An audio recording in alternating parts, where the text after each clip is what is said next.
doing the National Register nomination forms for us. They've done the survey of the buildings in the village, and hopefully going to get us on the National Register before they tear down half the village.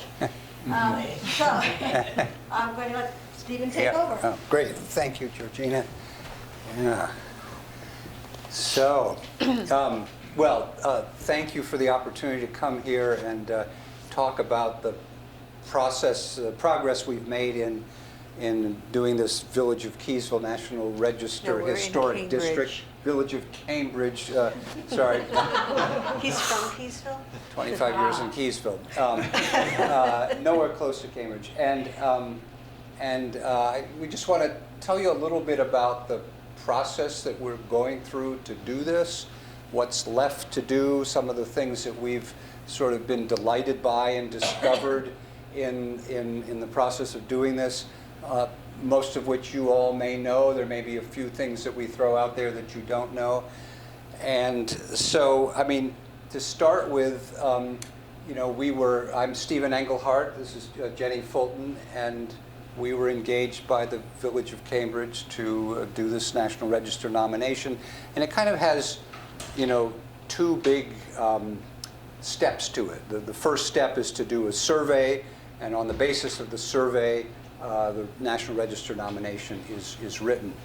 And maybe it'd be important to say a couple things about what this isn't. When I look around the room and I see the work that you're doing as a historical society around Civil War history and family genealogy and domestic life, and I mean, there's a lot of things that this is, but there's a lot of things it isn't, and there's a lot of things about the history of the community it doesn't cover, but mostly what it does is to create to create a story that justifies the designation as a historic district. Yes. Yes, okay. Yep. Just by the way, we're both graduates of the University of Vermont Historic Preservation program, and I just want to say personally, this has been a real pleasure for us to do this work. I mean, nothing I think excites us more than to be kind of dropped into a community that we know very little about, and with the assignment to go out and look at it and examine it and dig. And we've had lots of fun chasing this story, looking closely at the buildings and the landscapes and all of it, and it's been a real delight. So the first thing that we do is to get out there and just walk the village and take it all in, and making notes and taking photographs and making sketch maps, and so here we are on a beautiful fall day with Jenny's dog Banksy just going through the village, and this is how it all begins. And we have to look at every building, and not just the obvious things like the Catholic Church or Georgina's house or the Gates house there, or this lovely little story-and-a-half cottage on Old Route 15. These are the kind of buildings in your community that one is, in terms of its architecture, one is kind of immediately drawn to, and you could easily say, yes, these are significant works of architecture. But our assignment is to look at everything, including Sites. We call them sites. Things like a park, structures. So. Let's see, we got a sort of a structure, barns, things that are not dwelling houses, the Park Service calls a structure, and objects like the JR Memorial would be inventoried. The playground with its playground equipment is inventoried, really and truly. That's a site. Your Green is a site. It can be listed as historic. And all outbuildings that are historic, all the barns and sheds and lots of good stuff like that. The ball field, bridges, all kinds of things, everything. which is a change from the early days. If you looked at the sort of the early register, state register for Cambridge, they weren't looking at those other things. They were just paying attention to architecture. But as the discipline has evolved, we've realized that to only look at architecture is too narrow, that you leave out a lot of important community history if you don't also take into account landscape, parks, objects, places, significant things can happen in places that aren't buildings, so everything. And so as we're looking through all of this, we're looking at a couple of things. We're looking at, do buildings have a certain architectural style? What kind of condition are they in? Do they still have most of their historic materials? Are they intact? How much have they been changed? Or maybe they're not that high style in architecture, but do they help to tell a story of something that happened in the community, like the monument, or maybe this outbuilding that's the barn, or this building on Railroad Avenue that's been used for a number of things in its life in the village. And so we're looking at all of those kinds of things. And there's ultimately what we have to determine is, within the boundaries of what becomes the Village Historic District, some buildings, hopefully most buildings will be considered what are called contributing. In other words, they have a certain amount of architectural, historic, cultural significance. They have a fair amount of integrity, and they contribute to the district. And then some will not meet a certain criteria, and they'll be considered non-contributing. And that's all part of what we have to discover through this whole process. Everything is called a resource. Yeah. So I'm now working kind of in the regulatory part of it, in my pay, do a regular job, and so we've got all the language. And so they're called resources. Everything is called a resource. Your house is a resource. Yeah. And the bridges are resources, and then they'll make a distinction. Is it a contributing resource to the historic district, or a non-contributing resource? And non-contributing can simply be on the basis of age. Like the bridge over the Seymour Brook there, we have to inventory it. It's a structure. It's in the village. It's not old enough. It's not old enough. But we have to kind of include everything, and then ascertain whether or not it's old enough, and whether or not it retains, if it is old enough, retains enough of its historic features to be considered contributing. So for instance, the ball field, which most of you probably know, was behind the school that was on North Main Street. The school is now gone, the ball field remains. It tells us something about recreational life that took place at the school there, but because the ball field's been modernized quite a bit and the school itself is gone, this resource, the ball field will probably be considered non-contributing. There was a big question about whether the Gates Bridge would be considered contributing because it's been moved from its original location. I think you all know that. And then not too long ago, it was 2005. completely rehabilitated, and a lot of original materials were replaced. And I think in the end, Devin Coleman at the Vermont Division of Historic Preservation has said that even with those things, this is still a contributing structure. Mm-hmm. The Rusty's Pizza building, underneath all of that, may be an older 1920s building. We're not really sure, but it's been changed so much, and now there's a new addition on the back of it.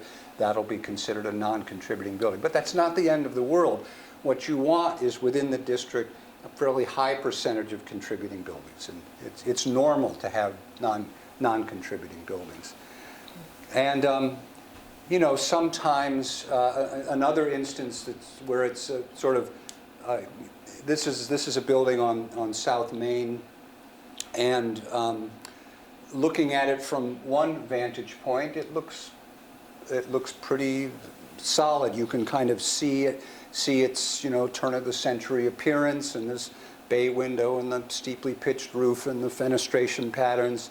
But then when you walk around the side of it and you see how much the building has been added to and enlarged in the back, that in our language that resulted in a loss of its historic integrity, and so this will be considered a non-contributing building. Yeah. So for each of these properties that we've looked at and photographed and sketched and taken notes on, we have to prepare this form Called a very form. A very form. V-A-R-I. Yeah, and it's I've you done know many. it's not that involved. It's It's not owner's that name and involved. address, and it has some basic information. You have to describe the building and if there's any outbuildings associated with it, and you have to make an initial determination about whether it's significant or not. And Retains integrity. so you multiply this by 70 times, and that's a big part of the survey part of this work. Yeah. So I would just hop in and say about the significance and the integrity. I think it's important to understand that this is not an arbitrary designation. It's not like we walk around and we say, I Yeah, don't like how like that this. building, we don't do that. It really, there's actually a lot of criteria that we are required to apply. And I'm not going to, Stephen said I shouldn't get into this, so I won't get into this, but there's a little list of criteria, and it has to do with whether or not it's still in its original place. Does it still have a lot of its original materials, or at least historic materials, not necessarily original, but historic materials? Does it still retain most of its historic design? Does it read as Queen Anne, or does it read as Greek Revival, or has it been so added on to and changed that we no longer can tell, what is its historic style? If it's what we call vernacular building, in other words, there's not really a really ostensible, obvious style. A good example would be the American Legion. The American Legion building at the head of the green. That's a very straightforward vernacular building. So we know that it wouldn't have all the doodah that, say, the Gray Mansion would have. But we look for evidence of original window openings, original door openings. Does it seem to still be on an historic footprint? Has it still got its historic siding, or has it been really added to? And to what degree? And so we sort of apply 7 different criteria and kind of go through and say, has it got this, has it got that, has it got this, has it got that? If it's got, more of the criteria than less, then it's in. And if it's got, less of the criteria, if it's missing most of that stuff, then it's out. And we also look at the date. So we have to do research on the date of its construction, and to know whether it is in fact a historic building. I mean, you've got some buildings on the edge of town that were built quite recently, so they're not contributing. So it's not actually a particularly arbitrary process, and we can't just say, well, I don't like how it looks, or it hasn't been. So one of the things is that has it been painted in a while? Maybe it hasn't been painted in a while. Maybe it needs maintenance, but what is there is historic. Retains its original siding, for example, or its historic siding. It retains its historic windows. Needs a coat of paint. My house needs a coat of paint. But that does not make it ineligible, because those things are intact. Paint is easy. You know what I'm saying? Same thing if it's an ugly color. People in the day, people used to sort of knock buildings out because they said, oh, I don't like the color. We don't, none of that anymore. It's a much more sort of structured process. So, sort of protects against arbitrariness in this process. So then the other thing that's going on at the same time is that we're mapping everything that we see. And these are some maps that Jenny did, and because the district is so long and linear, they don't all fit on one map, at least with the kind of level of detail that we need to include. And so these are 2 of the maps of the proposed district, and again, these are all numbered to go back to the forms that we've filled out. And the buildings that are marked in the dark color are non-contributing buildings, or might be non-contributing outbuildings as well. And here's the ball field. And so all of this gets done, and then we sort of combine them into a much simpler map showing the basic outline of the proposed district.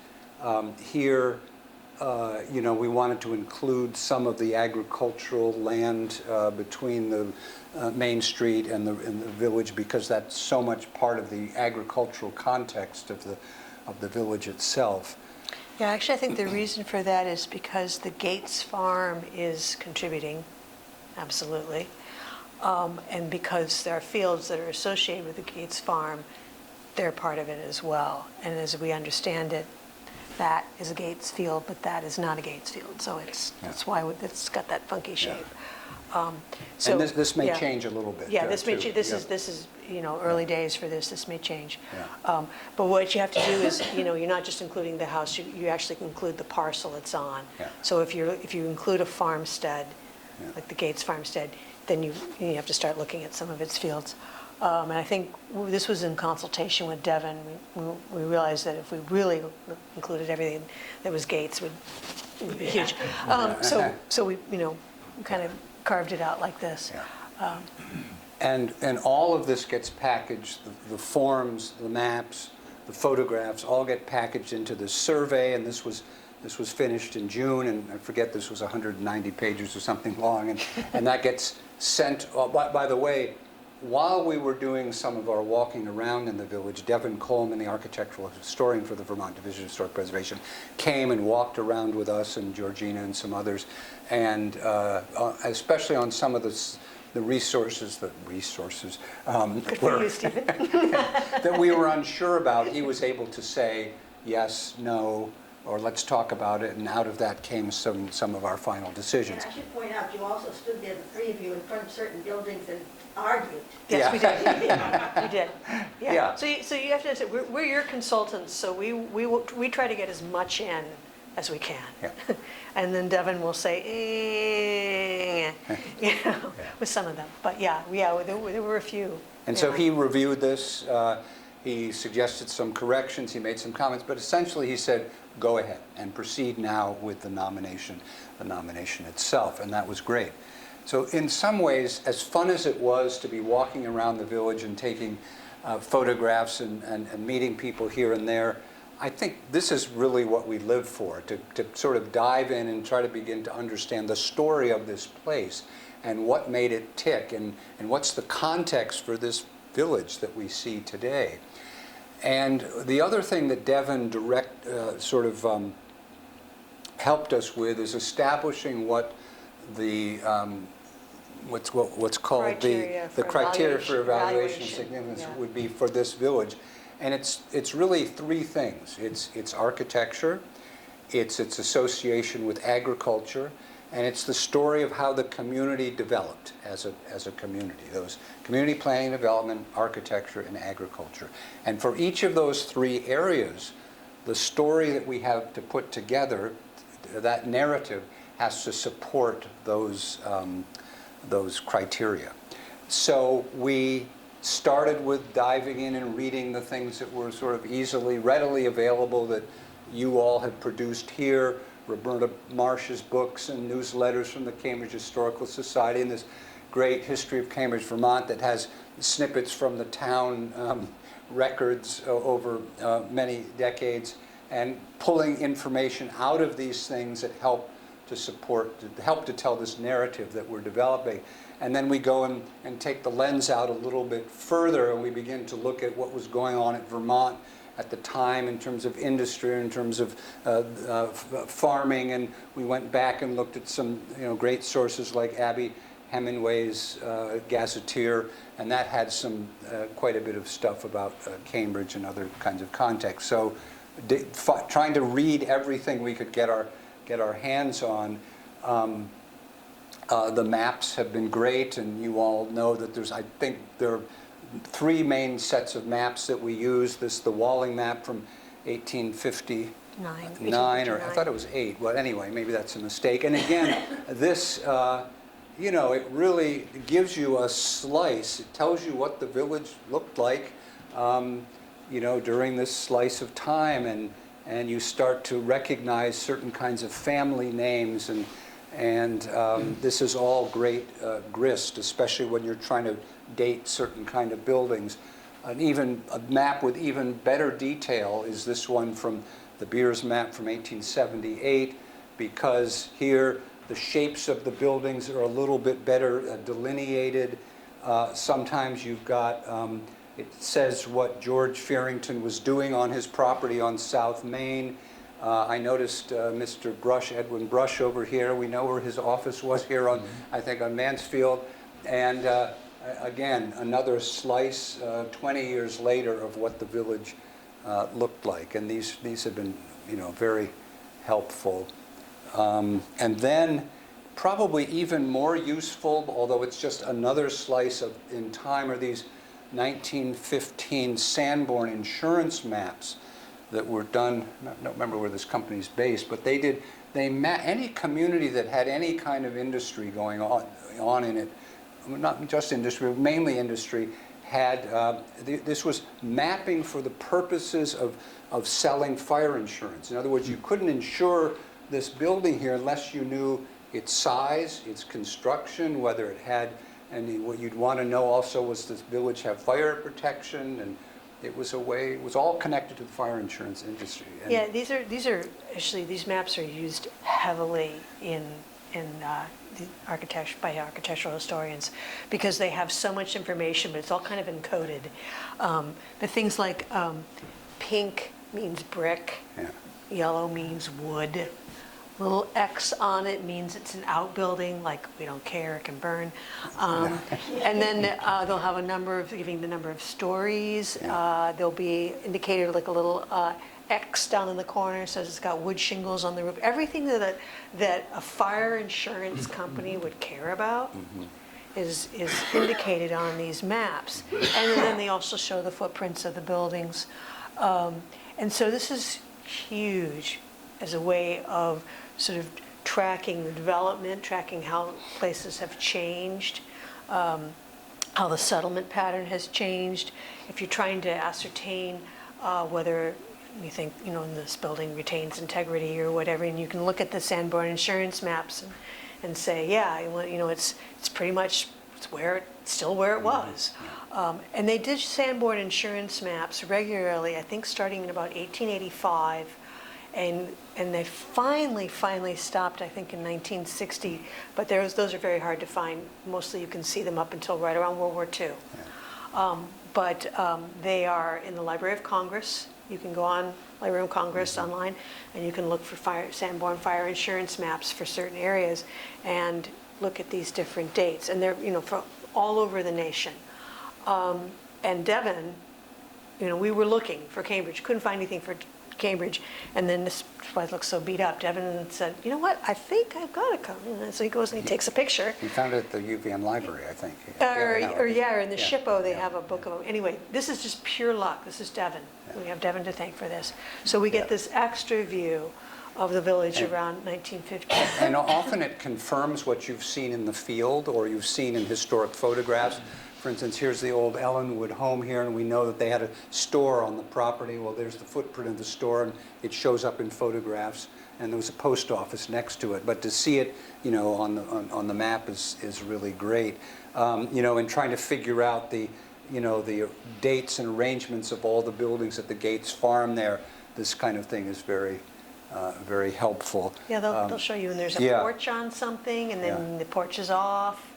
And a different porch goes on. Here's a little detail of the Gates Farm where you can see, the main barn there, but this little bump out on one end isn't there in 1915. That must have come a little bit later. They've hand-drawn some silos in here. I'm not sure why. Most of these buildings are here. He's penciled in this machine shed somewhere that's there. So it gives you a sense of the progression of the development of the site, and that's all part of telling the story. Yeah. Newspapers.com is also a wonderful resource for, getting the story. And again, staying on the Gates theme, here's, in 1892, there's a notice about the beginning of the construction of the big barn there. And you might think that the cupolas or the ventilators were done at the same time, but no, these were added, 6 years later. There's a little newspaper bit about that there. And one of the things that we love about these particular pieces is that often, you know, the people that built this wonderful community, who did the work, pounded the nails and laid the stone and did the brick, we don't know that often their names don't get lost to history. And so to have A.L. Brown and W.N. Lang and Clarence Corse, you know, their name to be doing the work is a wonderful thing. You know, similarly, as we understood the importance of Edwin Wheelock, the minister of the Congregational Church, in getting the new church built, finding his obituary in the Boston Globe, told us a lot about his life. And newspaperscom.com and ancestry.com, you know, it's one of those things about the internet that's really revolutionized our work. I mean, when Stephen was a young man, you had to, you know, go through the newspapers, or was it microfilm? Everybody remember microfilm, right? And now you know, you can sit at your laptop and do it this way, and the little search bots will find it all for you. Not everything is in there. I have found in some of my work, sometimes there are big holes, but this is huge. I mean, you used to have to travel to archives and do this, and so in terms of, you know, the ability to you know, pay to have this work done, it got very expensive because of the travel and the time. And now it is something that you can geek out on your couch with your laptop, you know, and find all this stuff. So, you know, it doesn't mean that there's always great clarity, because for since we're on the Gates page here, you know, you know, there was several generations of E.J. Gates, and to sort of differentiate who was the father or the son or the grandfather, and then there's J.E. Gates and E.J. It's really, I really still have yet to develop a family tree that makes sense. Historic photographs, of course, are a great resource, and Roberta Marsh's books that have collected those photographs together have been a great bonus. Here we are again looking down the hill at the Gates Farm and Mansfield Avenue, and the old covered bridge that crossed the Seymour River is still there. But again, looking close enough, we can see a lot of the buildings that are in our proposed historic district on the western side of Mansfield Avenue, and of course, there's quite a bit in the distance. Here's the you know, the H.N. Gray House as well, and so which helps us date the photograph too. Yeah. And or a photograph could help us understand that this house, which we loved on Old Route 15, and it was at one time, you know, Hillside Tea House, again going to a time when the community was trying to capitalize on the burgeoning, you know, automobile tourism trade there, and now we can, you know, associate that with this building. What else? Historic photographs also help us to be able to see, when we compare the photograph to the, you know, the existing building, it helps us to see what's been changed, what's original, and helping to make that determination about, does it still have all or most of its architectural integrity. And of course we can see here now clearly the building that was demolished, you know, next door.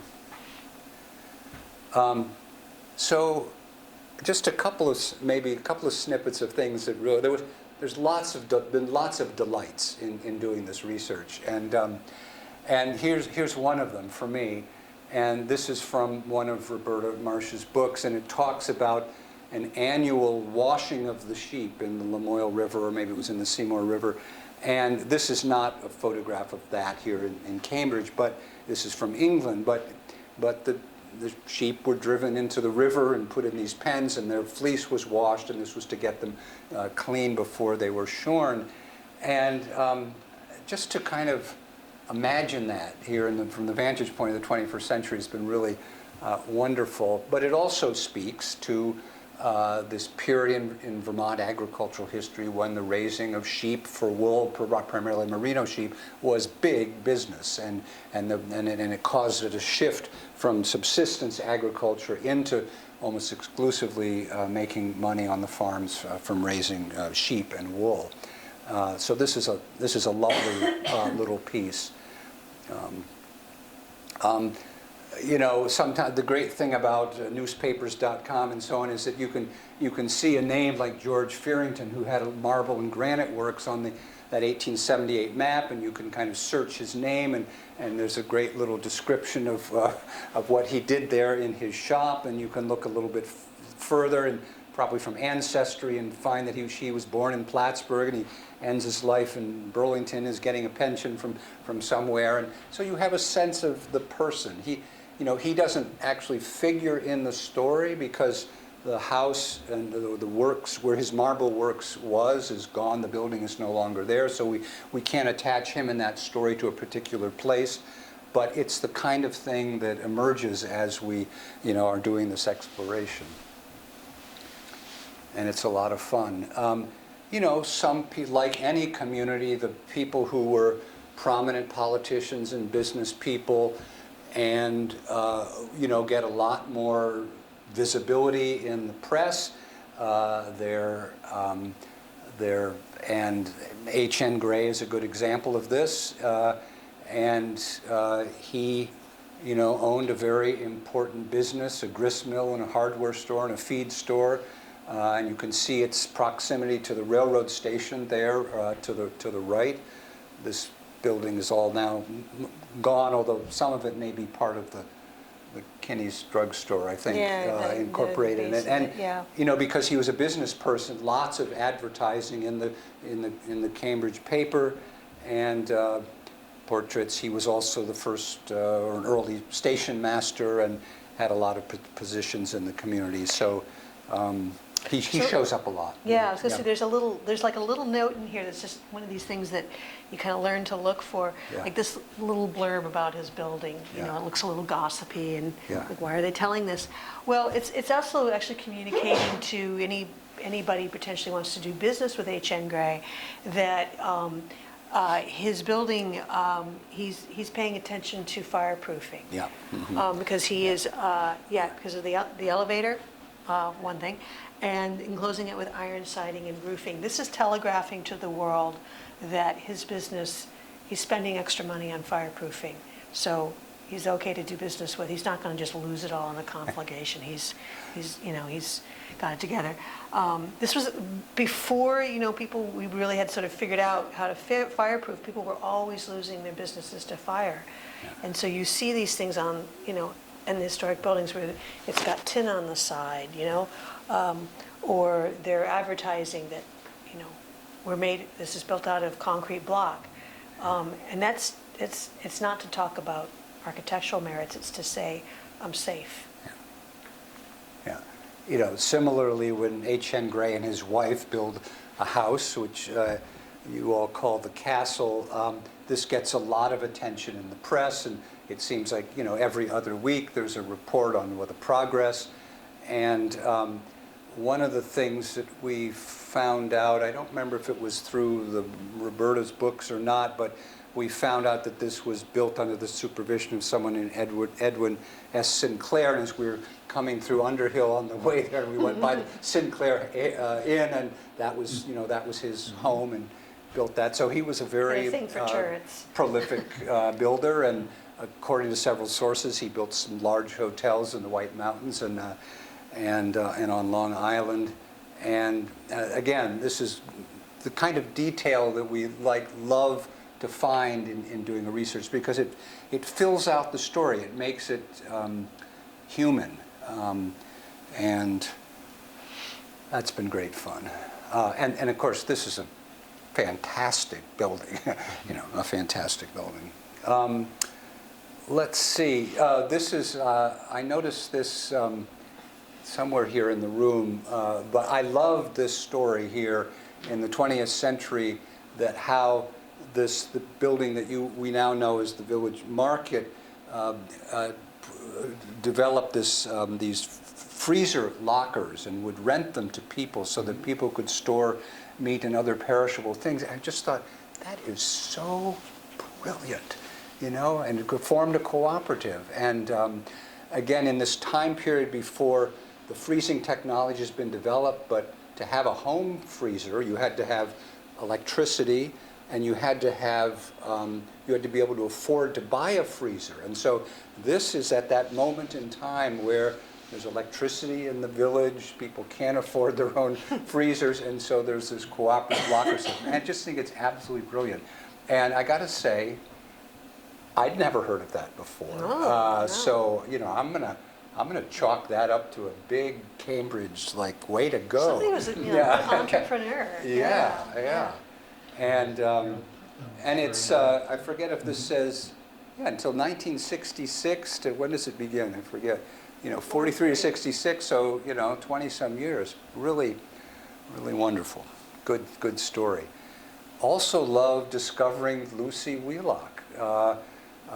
You know, we'd heard very early on about her father, the minister of the Congregational Church, and then find out that he has this amazingly talented daughter who goes off and gets an interest in early childhood education and starts the Wheelock Kindergarten Training School in 1888. That eventually becomes Wheelock College, and what a story she has. I mean, this is a real.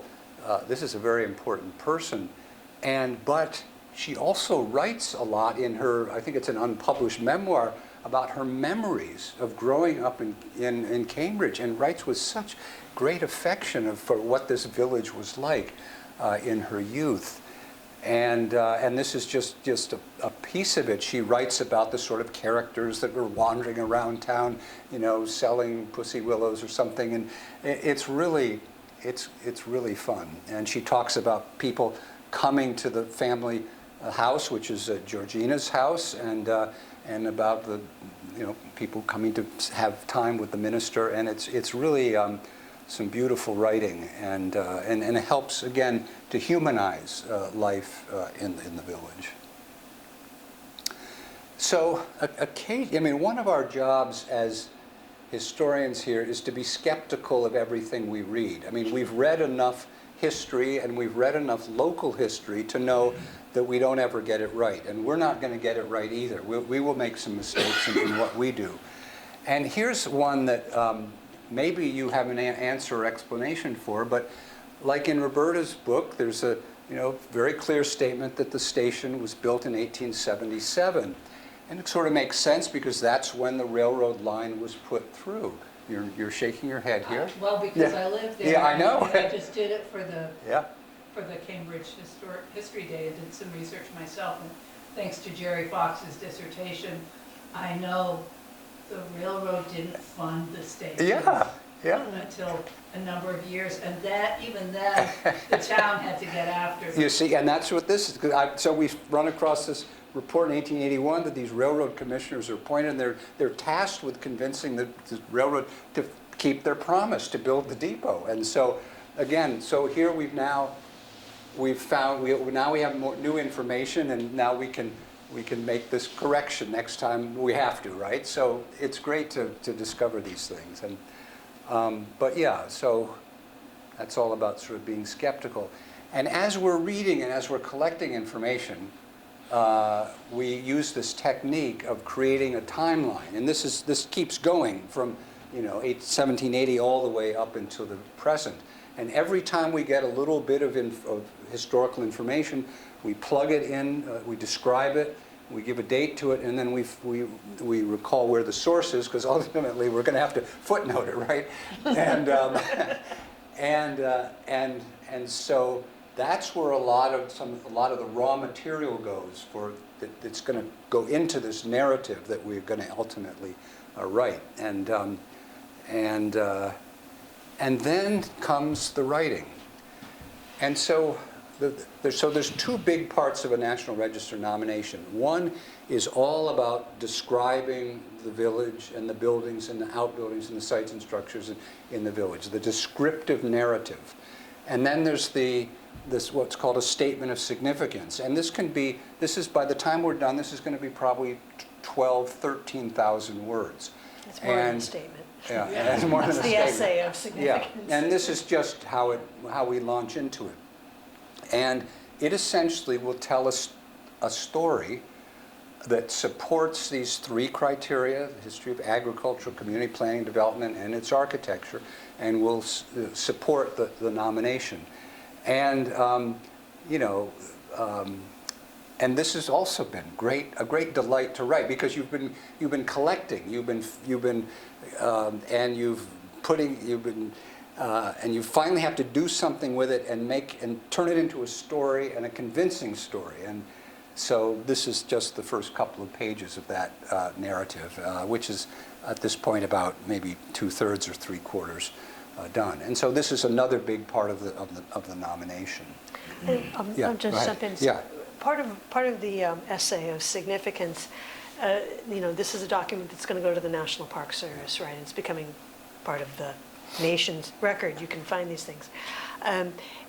They want you to show how what happened here on the ground in your little village ties together with national trends and statewide trends in history. So, in other words, that's why we had sort of some of the stuff about dairy industry in Vermont, because we need to sort of show how what Cambridge was doing at this period with dairying relates to what was happening in the bigger picture in Vermont. And perhaps nationally. I mean, sometimes it's not such a big deal, but it's not enough just to say, well, it happened here in Cambridge, so it's significant, so we're historic. They need to see this demonstration of how this fits into statewide patterns, and then particularly in terms of architecture, your Greek Revival architecture. Well, Greek Revival is a national architectural trend. And so you need to kind of tie those things together. And that's partly why it becomes a giant essay, and why there is so much research involved, is because you need to be able to sort of place this in the context of larger things to demonstrate its significance. Yeah, and what was going on in Cambridge was not being done in isolation. I mean, the reason that farmers turned to raising sheep is because there's an embargo against Great Britain, and as a result of the war between France and Spain, Spain allows merino sheep to be exported, and all of a sudden we have to produce our own wool in this country, and instead of buying it from Great Britain, and all of a sudden there's this tremendous market, and Cambridge is just one of hundreds of communities that just capitalize on this opportunity. Yeah, it's like what Stephen calls these external forces, these global or national external forces, and events trickle down and touch Cambridge. Yeah. And part of our job is to sort of show how they did. Yeah. And that helps cement that argument for the village's historic significance. And later on in the century, the whole sheep and wool industry crashes, but there's this opportunity to make butter and cheese. And because of rail transportation, improved rail transportation, and because of the ability eventually to refrigerate, and the cities are growing in southern New England and New York, there's a huge demand for butter and cheese, and a way to get it there from these farms up in northern Vermont. And so they're just responding, farmers here are just responding to the demands that are happening hundreds of miles away.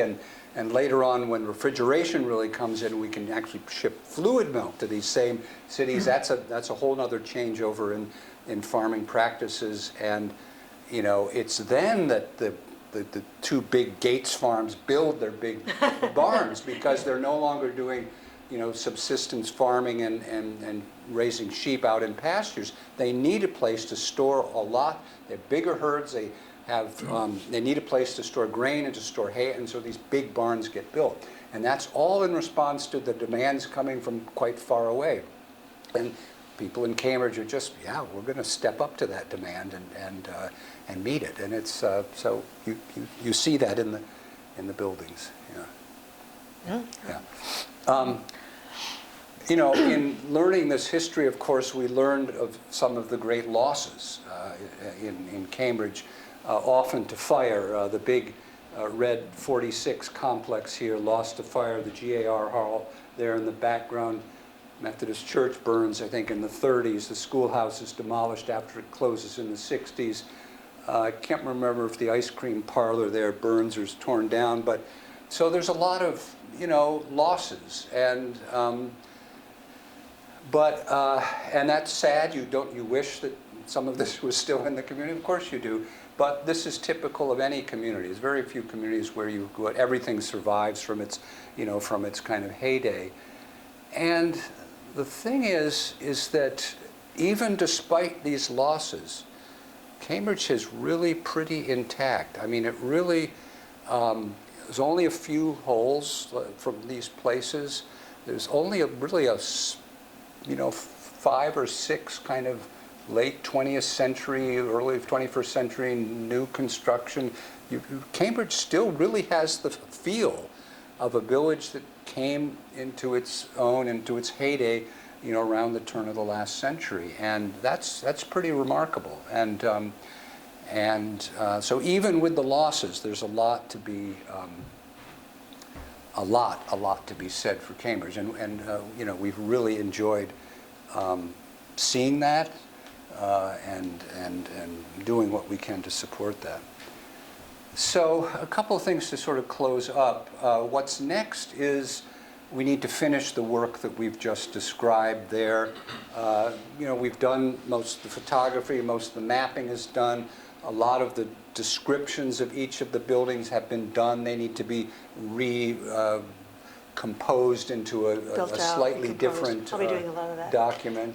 And then this long statement of significance essay will be completed, and we put the bibliography in there and the historic photos and maps, and it all gets packaged together and sent to Devin Coleman in Montpelier to review. And this will all come together in the next 4 to 6 months. I mean, this could have been done a lot quicker than we've done it, but the time schedule with our agreement with the village was actually quite a long one, and so Jenny's working full-time, almost full-time somewhere else, and I'm mostly retired and trying not to. Well, I'm just saying that it's not that it's going to take that. It'll get done. That's okay. I don't know where I'm going with that, but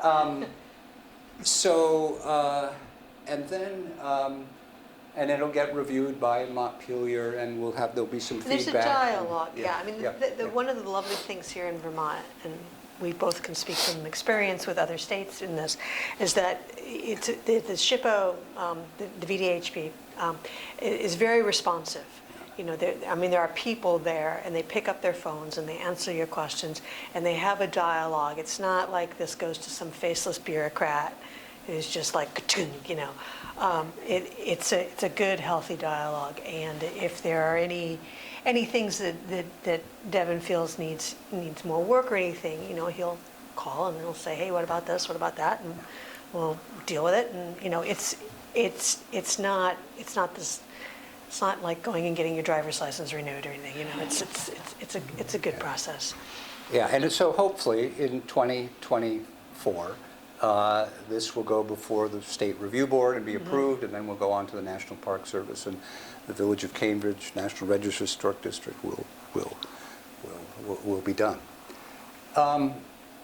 Just a couple of things about what it means to be on the National Register of Historic Places. There's a lot of myths about what that means. People often think that if you're designated as a historic building, that you can't do anything with it without someone's permission. People think that there's some kind of preservation police force that's out there kind of looking over your shoulder. And the simplest way that I can put that is that the day after your building gets put on the National Register, you could tear it down and no one would say a word, and no one could say a word. I mean, there's really nothing that comes with National Register designation that would prevent that from happening or making any changes that you want.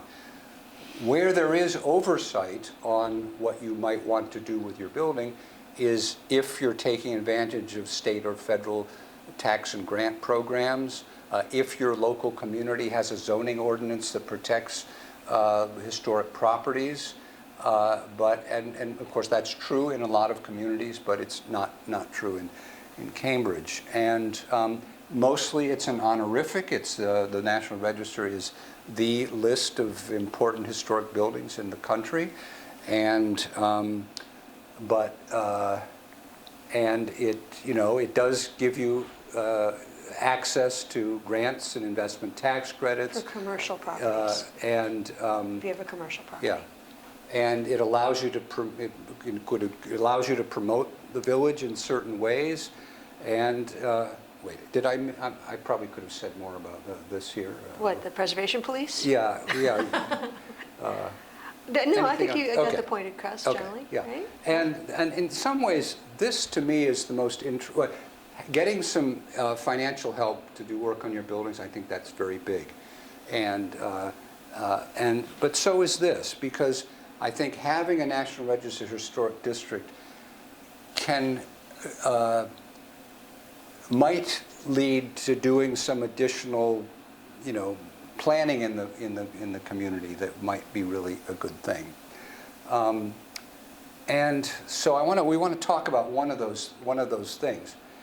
In walking around the village and doing our survey work, it was hard not to notice that Route 15 is like, at certain times of the day, it can be really oppressive. The traffic doesn't seem to slow down. It's really noisy. People seem kind of unaware that they're passing through a village. This is not a country road. We were like, now we understand why we need to carry so much insurance so we don't get killed on the highway. And I suspect this wasn't intentional. It's just as the road got improved, this got widened, the green got narrower, trees died along the green, and it wasn't. I don't think this was any diabolical plot to make Cambridge, less pleasant to be in. But the fact is, it was traffic engineers following the Green Book, Yeah. and only the Green Book, Yeah. and not thinking about anything else. But the fact is, there's something that Cambridge could do if it wanted to change that. And having a National Register Historic District will give you the standing to do it. This Yeah. is what we have that we want to, it's precious, that we want to protect, as well as other sort of quality of life things, And so, again, this is not our area of expertise, but we are people that pay attention when we go out there in the world. And as Jenny and I are talking about this, she says, let's look at, have you ever driven through Danville? And of course, I've driven through Danville 100 times. Or two, yeah. And she said, think about what it's like now to drive through Danville. And we actually got on Google Maps, and you know how you can put the little person in the road? Mm-hmm. And we drove down the road. And as we drove down the road, we couldn't, we could have driven it in person, but we were doing this from my couch. But we noticed all the things that Danville had done to, what do we call it, to calm the traffic. You get out here in a certain place in the village and the road gets a little narrower. The speed limit goes down. There's a really prominent welcome sign. Cambridge has a welcome sign, but it's behind, it's hiding behind a couple of other highway signs. You can barely see it. There's a speed indicator sign that tells you that you're speeding. All of a sudden you get to a certain place in the village and there's curbs. And those curbs tell you you're in a village. You're not on a country road anymore. And instead of having the metal guardrails, there are these nice fences along the sides of the road. All of a sudden there's street lights, there's street trees, there's crosswalks, there's speed bumps, there's meridians in between the two lanes of the road, there's landscaping and there's planting. And all these are not huge things. This is not a complete redesign. But these are all things that tell people coming into Danville, you're about to come into a village and we need you to slow down. So these are the kind of things, and there are grants from Vermont Agency of Transportation to do corridor planning studies and projects, and it's not inconceivable that using the National Register District as a kind of could be the basis for doing something like this. Of course, so just throwing that out there. But yeah, and think about what a difference that could make to the village. Well, we've tried some of that. Yeah. V-Transit said no. Yeah, but now you've got some more ammunition. Yeah. Now you have a Yeah. National Yeah. Register listing. The thing is, you're now, with National Register status, you're now eligible for grants, because you're listed. If V-Trans wants to do anything on Route 15 in your village, they are going to have to go through a regulatory review process now, because you guys are historic. I mean, that's sort of been part of it, but if they say, you know what, we need to do some road widening, or we need to do some of this, we need to do some of that, they're gonna trigger a review process that is set up basically to protect historic resources. And without getting into the weeds about it, one of the features of it is that the highway program is obliged to come up with a solution that does the least possible harm to historic resources. So they have to now sort of pay more attention to you.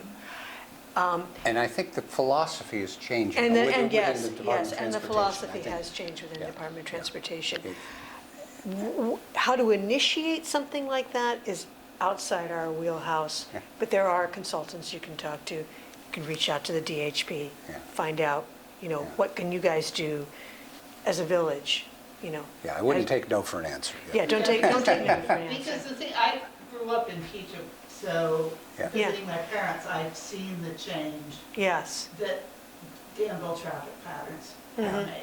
Yeah. And it's so much better.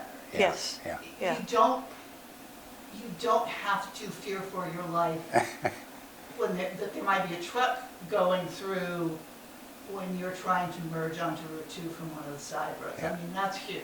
Yeah, And yeah. It's so there, I mean, I think generally there is much more recognition, and within VTrans, much more recognition that, you need to preserve the village, a village's sense of villageness. And a large part of that is slowing down the traffic and making it more, what they say, more walkable. Hence the curbs and the sidewalks, streetlights. You don't want to walk down in the dark, right? So you get streetlights, so it's lit, and crosswalks that can be activated so that people, can walk out. And that's very much recognized now. So you're not alone in starting to make that argument. But I can only speak to a situation where they come to you with a new plan and say, we want to do this, and you say, hold your horses, hang on. Is this pedestrian friendly? Is this village friendly? All that. To initiate it, again, I regret to say it's not in my wheelhouse to tell you how you do that, but there are resources out there. You can find out. And I can certainly start by asking my folks. So I now work for a company called VHB. Oh, God, yeah. Yeah, okay, right. So they do that sort of stuff. They do that traffic planning. So I can ask. But it's very much now about making more walkable villages, and there's no reason why you guys cannot slow people down on 15. I mean, it's nuts. This is your village, right? It's not a, it's a village first and foremost. It's not a highway. But you've got a legacy from the 60s and 70s era traffic planning, and that's changing. Yeah. So. So that's what we've been up to the last year, and love to take some questions if you've got any. And, yeah.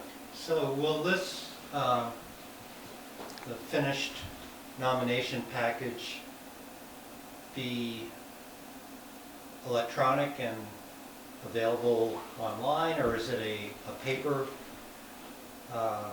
like in a binder or something? What's It's the, electronic. Do you mean what gets submitted? What will get submitted to the state, or What when form it of- gets listed, you mean? What form will it be available in? What form will it be available in? When it's all Electronic or both? done, you can go to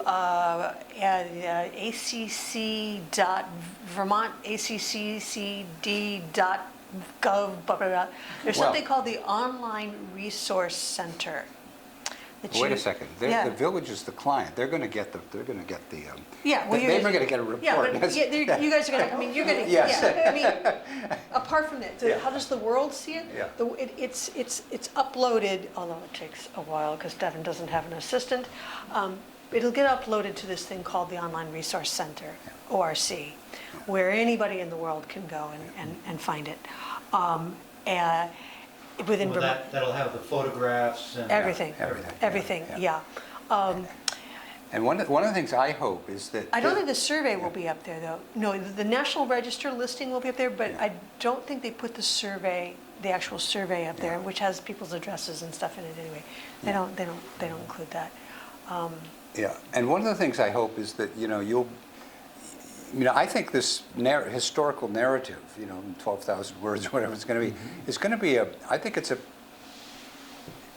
pretty nice piece of writing. Sorry, that sounds like praying, but in some ways it doesn't talk about Civil War soldiers No, it or doesn't at domestic all. life. There's a lot that it doesn't cover, but it's in terms of the sort of broad story of development of Cambridge over 160 years, it's really pretty good, and it's not something I see that's been.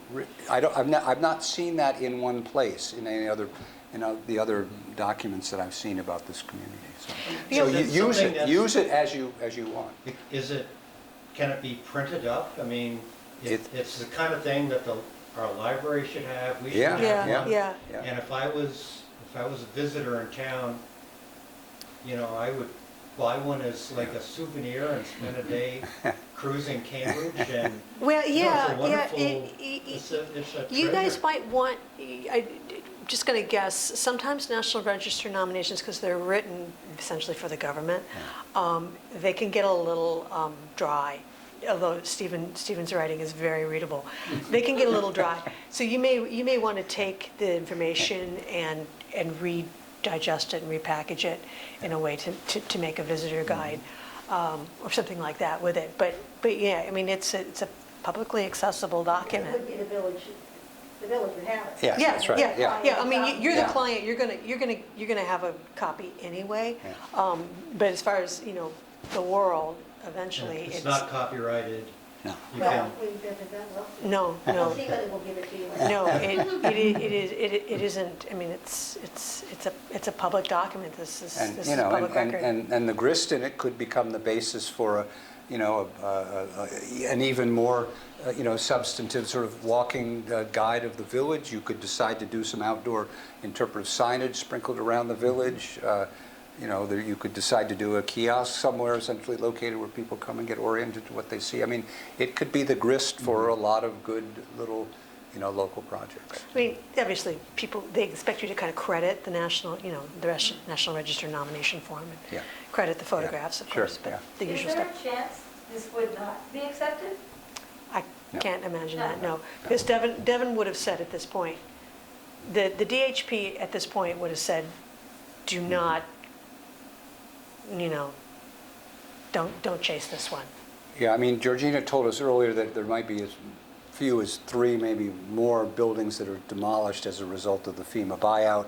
We're going to try to get the nomination in before that ever happens so that doesn't become an issue. But even if those buildings were lost, I don't think that would affect the nomination. It's not gonna kill the district. Yeah. No, I mean, floods happen, right? If they got all demolished and someone put a giant sort of Dollar General there, maybe, but it sounds like you can't build on that land, so, no. It's unfortunate. It's really unfortunate, but we were saying to Georgina, in our research, we've discovered that Cambridge often got punished by the river, and so this is sadly part of the trend. Yeah, I was actually meant to say something about this earlier. One of the things, as I'm learning the history of Cambridge, one of the things I'm asking myself is, you've got the Lamoille River, you've got the Seymour River coming into it. Why wasn't there more industry? You've got all this water Oh, power. yeah. And all around Vermont is all these small water-powered villages, and ultimately I realized that there were 2 things. One is that the flooding was so regular that a lot of the dams and mill infrastructure that was built in the early 19th century was washed away, and I think people sort of got tired of doing that. But there wasn't a lot of head, and you needed a fair amount of head to run some of this industrial, hydro powered equipment, and the landscape didn't quite lend itself to that. But And, There were mills that were off of the Lamoille River. Yeah. Up through in Jeffersonville. yes, Yeah. oh, yeah, Yeah. yeah, Well, yeah, where the terrain was a little bit better Different, somehow. Yeah. But there was two mills in Cambridge Village. Yeah. You mean water-powered mills or I don't know if they were steam-powered mills? water-powered, but there was industry there. and Yeah, Right on the corner there where the American Legion was, that used to be stored with lumber. There used to be some maps in here somewhere that somebody did the water district, the original water district of Cambridge. yeah, And they used to store lumber there on that end. There used Yeah. to be a lumber yard there, and then down on the Fletcher Road, there was a mill there. yeah. Yeah, and fairly early in the middle of the century, I think McCoy builds a steam-powered mill right there on South Main Street, and he's, you know, grinding grain and there's a sawmill and so on. And, but it seems like, yeah. So you must deal with only things that are of a certain historic age, whatever that is, and are still in place Yeah, at the original site. yeah, they have to be 50 years old. Yeah, Well, what I'm thinking about is the wonderful old covered bridge that was across the Lamoille. yeah. It still exists. Yeah, It's down in Shelburne. yeah, I know, yeah. Is there any provision for signage about things like that? That would be totally up to the community. I mean, certainly that's an opportunity to remind people that this thing that hundreds of thousands of people flock to see every year, Shelburne Museum, you know, was right here. Yours. That was ours, you know? Yeah, yeah. I think of it now because I commute in on Shelburne Road to work, and every time I go past that bridge, I'm like, that was Cambridge's. They took that.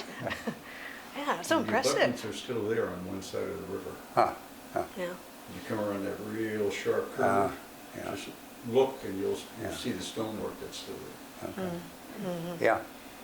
Is there a story about how the green in the village came to be the way it is with the big road right through the middle of the green and the two on the side?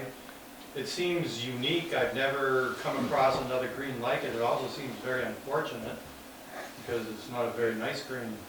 But is there like historical, you know, like have you learned anything? Well, Is it unique? I mean, or are there lots of villages you that might have know the greens answer like better that? than we do, but I made the assumption when I mean, I've been driving through Cambridge most of my life, but I always thought there was a green there and they put the highway down the middle of it, and I was disabused of that very quickly. And what we read was that this was,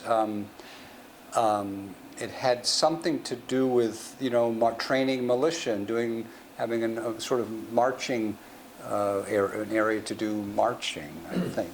they did that in Brandon too. Actually, there's a really wide road in Brandon, Vermont, where, you know, an old road. The one that leads out of town is Route 73, and they deliberately laid that out very wide so that they could, you know, march their Civil War soldiers on it. It seemed to be a deliberate thing. Yeah. But I mean, I would argue that if we were looking that you can reclaim some of the green. The green has been lost to the widening of Route 15, and I think, you know, you can reclaim enough of that, I think, to give the green a bigger presence in the village again. I think it's possible. And maybe it means the side, North and South Main, maybe get a little narrower, and the parking is a little more defined instead of sort of spread all over the place, and it gets planted in a certain way, and there's street lights along it, and I think there's a way to bring the green back. Yeah. Yeah, sometimes they kind of end up in this form because of use. You know, the houses are fronting, and so people want access, you know, to their houses. When cars came along, you know, that sort of created a use, and you get these paths that become roads. But then you also had Route 15, and, you know, so there was a, you know, a dirt road through the center for that. And these things, nobody kind of steps in and says, whoa, wait a minute, where's this going? We didn't really have planning. And then when you get a highway commission, the highway commission is thinking, what is the shortest distance between A and B? You know, so they pave that bit of road. You know, sometimes it doesn't evolve through any plan. It's just incremental. Yeah, it's incremental, and it's like a lot of sort of human trails that kind of widen and then get kind of fixed in place. And there was very much an ethic for a long time. We're really just now kind of coming away from that, of designing with the car first and foremost in mind, and then designing for trucking, because trucking is the through transport, and that's commercial, and the goods need to get there, and so prioritizing that need over everything else. That was sort of the way it was, and we're just now beginning to kind of do a pivot from that. That's what they used to call advancement. Yeah. Progress, right? Progress. Yes. Yeah. Everything was designed for cars, and it's still very much, people want a place to park their car. They want easy, convenient parking, and so more and more asphalt goes down, and it goes down in an unplanned way. And as you know, when drivers see asphalt, they think they can drive on it. So then you've got cars everywhere. Deliberate planning, creating curbs, trees, lights, sidewalks, things that say, this is a human. This is a village. This is a village. This is an environment where people are on foot, and kids and bicycles and dogs. Those things start to sort of signal that, and drivers will calm down. Yeah. And stop. And even stop. Not just drive through, stop too. Yeah. Because they're going slow enough to think, I think I'm going to go into the village market. I want a maple creamy. I think I'll stop. Yeah. Well, anyway, Thank you. yeah, thank you very much. Yeah.